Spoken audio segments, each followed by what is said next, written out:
This is a legacy episode of the Lesbian Historic Motif Podcast, originally released as part of the Lesbian Talk Show podcast group. Some references may be obsolete. The show looks at lesbian-relevant themes in history and literature, has interviews and discussions about current historical fiction with queer female characters, including fantastic versions of the past, and presents new original historical fiction for your enjoyment.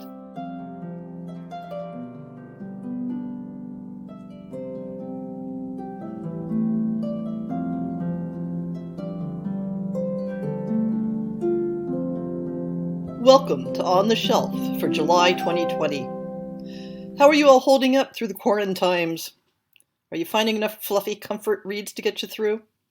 Or are you surviving on unleashed rage alone against all the shitty things going down in the world? For me, the rhythms of my life keep turning upside down. It used to be I had no time for television. Now I'm binging costume dramas on Netflix. I used to complain that my commute meant I rarely saw my house in daylight except on weekends. Now I rarely leave the property, except for my daily bike ride. There have been two main beneficiaries of my day job shifting to home. My yard and garden is in the best shape it's been since I bought the place almost 10 years ago. And I've made massive progress on a piece of needlepoint I started in college and left languishing for decades, barely started. But I'm finally getting my reading brain back, for the history blog at least. June seems to have been a month for the blog to cover articles that I've already included in a different form. It started with a primary source article on John or Eleanor Rickner, a 14th century English transvestite prostitute, who raises a lot of questions about medieval categories of gender, though Rickner is tangential to the topic of female same-sex love. Anna Kozłowska's study of same-sex encounters in medieval French literature, in Queer Love in the Middle Ages, is a bit more literary criticism than history for my taste. And the two relevant articles in the collection, Queering the Renaissance, are mostly rehashing material I've already looked at, especially Valerie Traub's article, which turned into a chapter in her book, The Renaissance of Lesbianism in Early Modern England, previously covered in the blog. June closed with a revisitation of a different type. Catherine Crawford's European Sexualities, 1400 to 1800, is intended as a college textbook on the history of sexuality, and lightly skims through many familiar topics. I had a whole theoretical schedule set up for the next several months, which is being messed up by my inability to go to a library. So July is going to start with a spontaneous substitution of an image from an early 17th century Armenian astrology manual, which shows two women having sex. With the help of the woman who posted the image on Twitter, I'll be able to give it a little context. After that comes a very brief survey of the relevant contents of Kufir's History of Sexuality sourcebook, followed by a couple articles on non-European material, one on case studies of lesbian or transmasculine women in 19th century Russia, and one on female same-sex love suicides in early 20th century Japan. No new hard copy book purchases for the blog, which is probably just as well given how much I have stacked up, but I did pick up an ebook copy of Ruth Morgan and Saskia Wieringa's study of contemporary female same-sex traditions in Africa, Tommy Boy's Lesbian Men and Ancestral Wives. Since the year is half gone, it's time to confirm that, yes, I'll be continuing the LHMP fiction series in 2021. I'll be continuing this year's modification in accepting historical fiction with certain types of fantastic elements, as well as regular historical stories.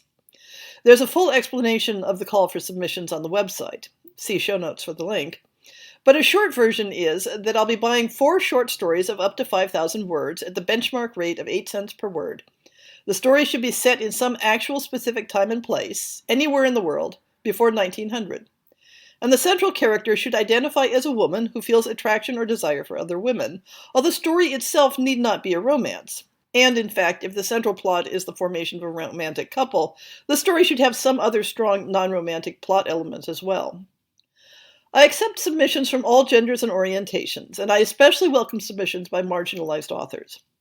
Check out the full description on the website and start brainstorming. Submissions will be open in January, as usual, and expect me to keep talking about it from now until then.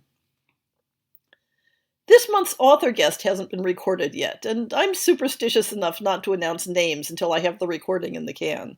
But I put out a call for authors interested in appearing in the show, and have some really great guests lined up for the next half year.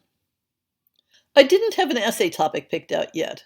But in writing up this script, I think I'll be inspired by that Armenian astrology manual and talk about historic theories of how astrology and the balance of humors affected one's sexual desires. In some ways, it's an analog of modern ideas about innate sexual orientation. Are you ready for the recent, new, and forthcoming books? We have 8 titles to talk about this month. 2 of them are books published in May that didn't turn up in my search until now, both of them set around World War II. Love, Wherever It Falls, self-published by Katherine Chandler, is the sort of cross-time story that could be an entire genre by itself, in which a contemporary woman finds correspondence that reveals a historic same-sex romance.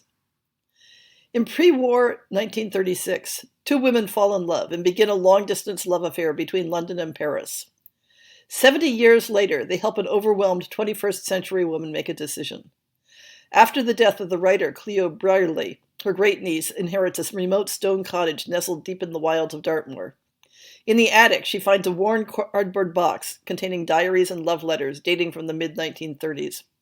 She begins reading, and a story of passion, joy, heartbreak, and resilience emerges as Cleo grows from a naive young woman inevitably towards and through the Second World War. Do you like horse stories? The next one might be right up your alley. I Love You, Nora Whispered, by Kathy L. Salt from Triplicity Publishing. England, 1948.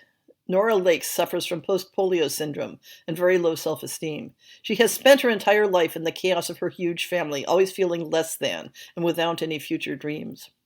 When her sister Martha manages to get her a job at Waterhouse Acre Stables, she can hardly believe it. She had never imagined that anyone would have employed her, damaged as she is.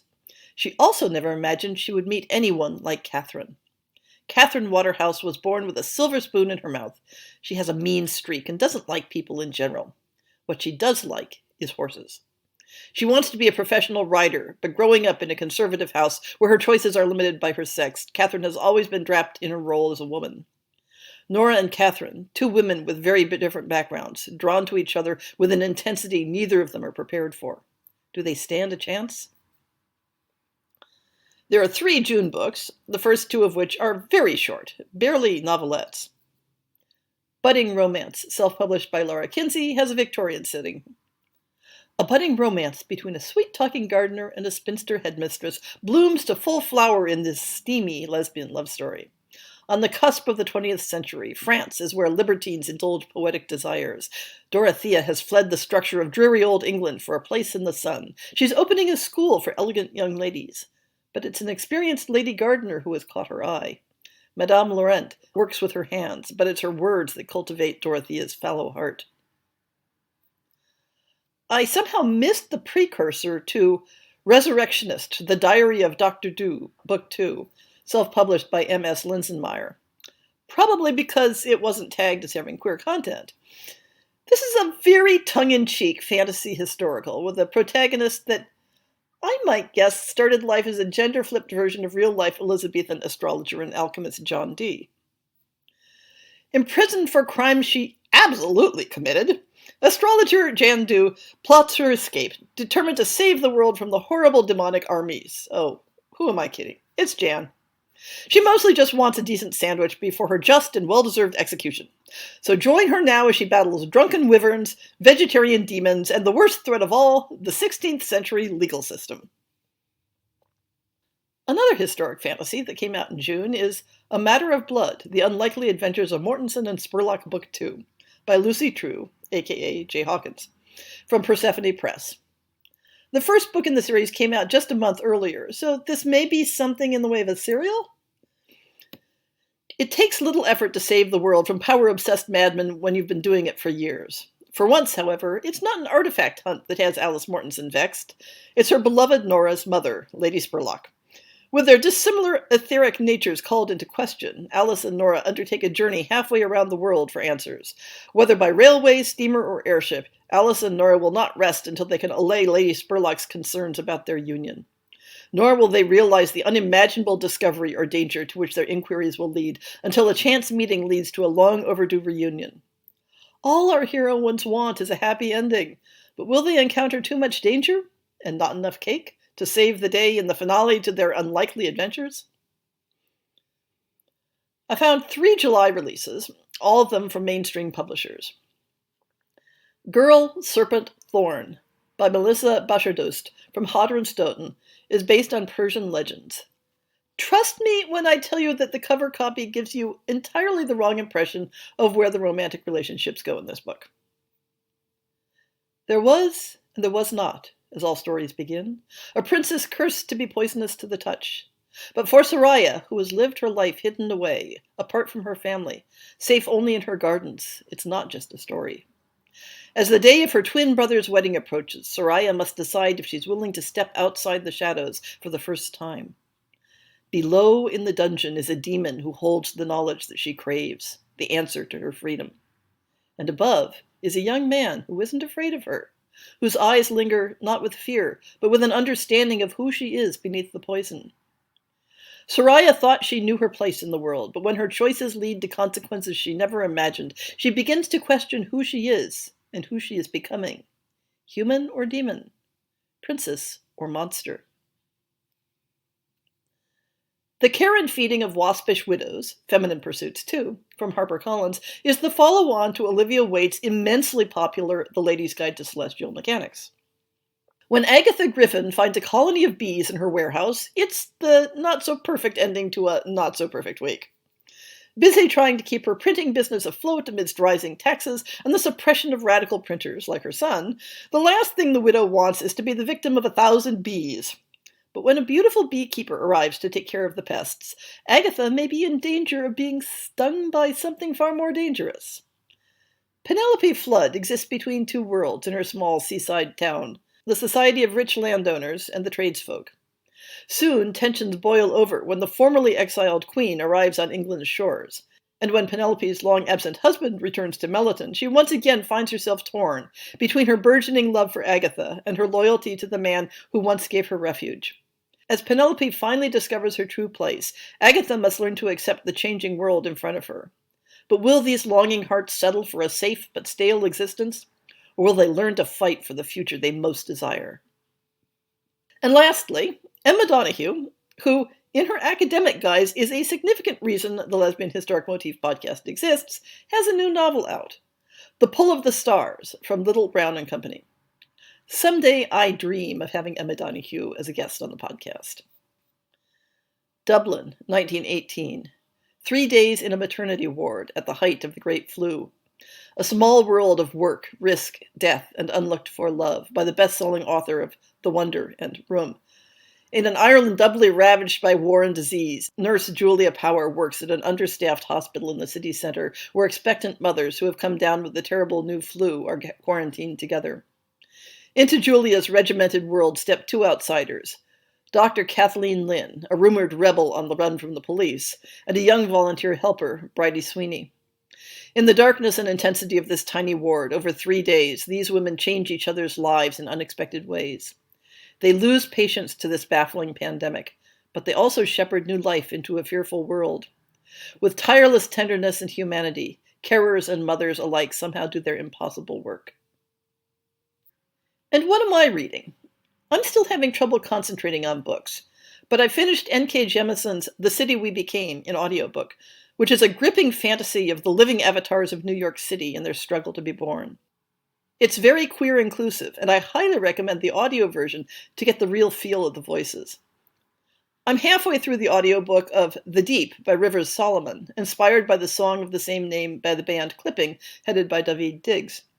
It's an alternate fantastic history of the water-dwelling descendants of enslaved Africans thrown overboard during the Atlantic crossing. But I may have some actual text-on-the-page books consumed by next month, because I have a couple of fluffy romances lined up, and they feel like just my speed. What have you been reading lately?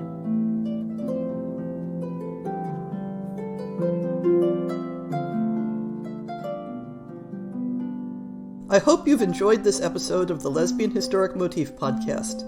See the show notes for links to people and topics. Most shows will have a transcript linked as well. If you have a book announcement, a topic suggestion, or might like to appear on the show, please drop me an email. If you enjoyed this podcast, please rate it and subscribe on your favorite podcast app, and consider supporting our Patreon.